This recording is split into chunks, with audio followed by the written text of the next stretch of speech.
अच्छे अफसर हैं, नीतीश जी के करीबी हैं, यहाँ तक में कोई दिक्कत नहीं। राज्यसभा का पद देना महत्व ये इंगित नहीं करता है कि ये उत्तराधिकारी बने। आरसीपी सिंह जी जदयू में नंबर 2 के पोजीशन में थे और नीतीश जी के काफ़ी करीबी थे। रुपौली का चुनाव और पप्पू यादव का चुनाव, जनता कहीं न कहीं एनडीए और इंडिया दोनों से उभी है, तो जनता अशोक महतो टाइप के गैंगस्टर्स को अपना नेता मान लेगी उस समाज का, जो कि बिहार के भविष्य के लिए अच्छा नहीं होगा। नमस्कार, मेरा नाम आलोक है। आप लाइव स्टीज देख रहे हैं। हमारे साथ आज इस चर्चा में डॉक्टर सुनील हैं, नेत्र रोग विशेषज्ञ हैं, पॉलिटिकल एनालिस्ट हैं। हम बात करेंगे जेडीयू की, क्योंकि जेडीयू पार्टी में पहले रहे हैं। मनीष वर्मा की एंट्री होती है। मनीष वर्मा को लगता है कि आने वाले समय में एक बड़ा पद दिया जाएगा।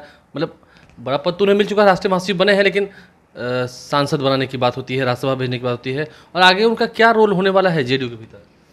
देखिए, माननीय नीतीश जी के दिमाग में क्या चलता है यह जानना कोई सहज मानव का बश की बात नहीं है।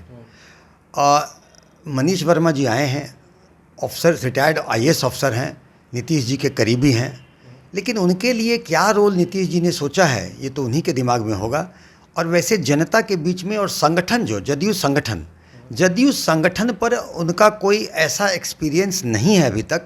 आगे क्या काम लिया जाएगा, क्या स्वरूप निखरेगा तो अलग बात है, बट उन्हें अपना राजनीतिक मेटल प्रूव करना बाकी है, जनता से कनेक्ट होना बाकी है, संगठन पे ग्रिप होना बाकी है। तो उन्हें एक लंबा सफ़र, राजनीतिक सफ़र तय करना है और तभी उनकी बातें छन के आएगी कि उनका भविष्य क्या होगा, राजनीतिक भविष्य, जदयू में उनका महत्व क्या होगा, नीतीश जी ने क्या सोच के रखा है। ये सारा चीज़ का जवाब समय के गर्भ में है और कुछ अभी प्रेडिक्ट करना उचित नहीं है। राजनीतिक अटकलें हैं कि उत्तराधिकारी बनाने की बात हो रही है, लेकिन ऐसे देखा जाए तो नीतीश जी के उत्तराधिकारी के रूप में कितने ही नेता का नाम आया और वो आज कहाँ हैं। ये आलोक जी, आप तो मूर्धन्य पत्रकार हैं, आप तो जानते हैं कि वो कहाँ हैं। इसीलिए उनके दिमाग में क्या चल रहा है नहीं कह सकते हैं। इनका भी ठीक है, अफसर अच्छे अफसर है, नीतीश जी के करीबी हैं, यहाँ तक में कोई दिक्कत नहीं, लेकिन अभी उनका पार्टी में पकड़ कि ऐसी कोई तो खबर नहीं है। पार्टी में पकड़, जनता में पकड़, जनता के बीच का दौरा, ये सब समय बताएगा और उसके बाद मालूम होगा। जहाँ तक आपने कहा कि राज्यसभा में नॉमिनेशन, देखिए राज्यसभा का पद मिलना ये तो समझिए कि नीतीश जी किसी को दे सकते हैं और ऐसे ही आजकल हो गई है, लेकिन राज्यसभा का पद देना महत्व ये इंगित नहीं करता है कि ये उत्तराधिकारी बनेंगे। एक समय में आरसीपी सिंह भी थे पार्टी में, तो आरसीपी सिंह को लेकर भी बहुत सारे कयास लगाए जाते थे। आरसीपी सिंह को राष्ट्रीय अध्यक्ष बनाया भी गया, लेकिन फिर वो अलग हो गए। अब तो इन दोनों देख रहे हैं, हम पटना में ही हैं आरसीपी सिंह। देखिए, आरसीपी सिंह जी जदयू में नंबर 2 के पोजीशन में थे और नीतीश जी के काफ़ी करीबी थे। और जब हम लोग वहाँ पर प्रवक्ता थे तो कितनी चीज़ों में ये एक ढंग का बता दिया जाता था कि जो अगर माननीय मुख्यमंत्री से मुलाकात नहीं हुई तो आरसीपी सर से ही मिलकर के हम लोगों में ऊर्जा का संचार होता था। जो बातें कहनी होती थी कहते थे, वही डिफैक्टो सब कुछ थे। लेकिन आज कहाँ है वो? तो आज वो तो कहाँ है पता है? वो अभी राजनीतिक सरगर्मी फिर बढ़ी है, चर्चा सक्रिय है, पटना में सक्रिय है, पटना में आए हैं।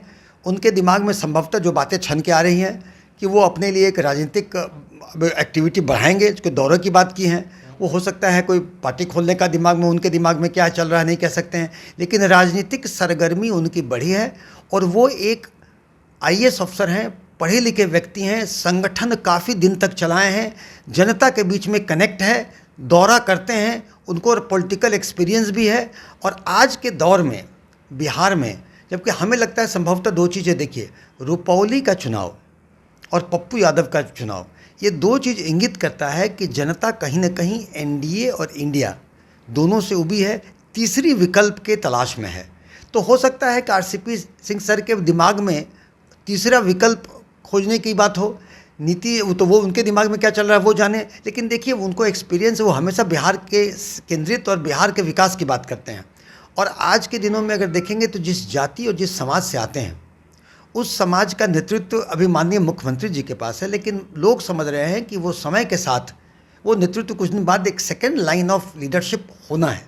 तो उसमें अगर देखेंगे तो आरसीपी सिंह जी का जनता एक्सेप्ट करेगी कि नहीं करेगी, लेकिन उसमें वो भर सकते हैं। और आरसीपी सिंह, देखिए अगर सेकेंड लाइन ऑफ अगर बढ़िया नहीं कोई नेतृत्व बढ़ेगा तो जनता अशोक महतो टाइप के गैंगस्टर्स को अपना नेता मान लेगी उस समाज का, जो कि बिहार के भविष्य के लिए अच्छा नहीं होगा। देखिए बिहार के भविष्य के लिए अच्छा नहीं होगा। अशोक महतो जैसे लोगों को भी अब नेता मान लेगी जनता। तो आरसीपी सिंह भी पटना में है और मनीष वर्मा को लेकर आगे क्या कयास लगाए जा रहे हैं, नीतीश कुमार क्या कर सकते हैं, उस पर हमने डॉक्टर सुनील, जो कि नेत्र रोग विशेषज्ञ हैं, आंखों के चिकित्सक हैं, लेकिन नज़रिया इनका दूर का रहता है, उन्होंने बताया है क्या हो सकता है। हमारे चैनल को सब्सक्राइब कर लें, साथ साथ फेसबुक पेज भी लाइक करें। धन्यवाद।